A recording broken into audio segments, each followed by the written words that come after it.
The Scarlet Letter by Nathaniel Hawthorne, Chapter 1. The Prison Door. A throng of bearded men in sad-colored garments and gray steeple-crowned hats, intermixed with women, some wearing hoods and others bareheaded, was assembled in front of a wooden edifice, the door of which was heavily timbered with oak and strutted with iron spikes.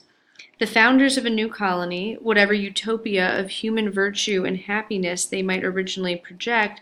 have invariably recognized it among their earliest practical necessities to allot a portion of the virgin soil as a cemetery and the other portion as the site of a prison.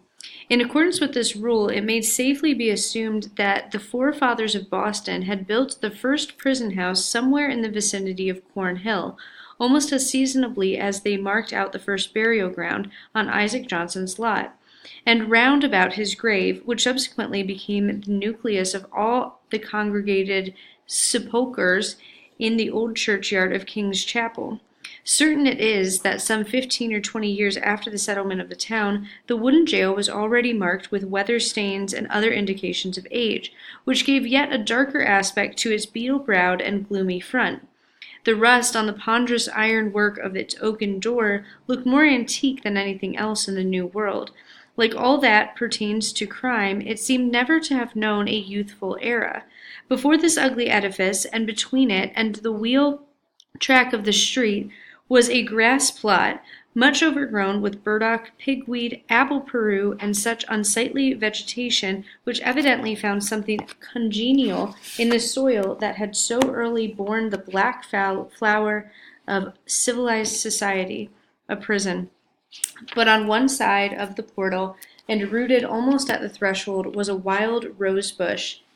covered in this month of June with its delicate gems, which might be imagined to offer their fragrance and fragile beauty to the prisoner as he went in, and to the condemned criminal as he came forth to his doom, in token to the deep heart of nature could pity and be kind to him. The rose-bush, by a strange chance, has been kept alive in history, but whether it had merely survived out of the stern old wilderness so long after the fall of the gigantic pines and oaks that originally overshadowed it, or whether, as there is fair authority for believing, it had sprung up under the footsteps of the sainted Anne Hutchinson as she entered the prison door, we shall not take upon us to determine. Finding it so directly on the threshold of our narrative, which is now about to issue from the inauspicious portal, we could hardly do otherwise than pluck one of its flowers and present it to the reader. It may serve, let us hope, to symbolize some sweet moral blossom that may be found along the track, or relieve the darkening close of the tale of human frailty and sorrow.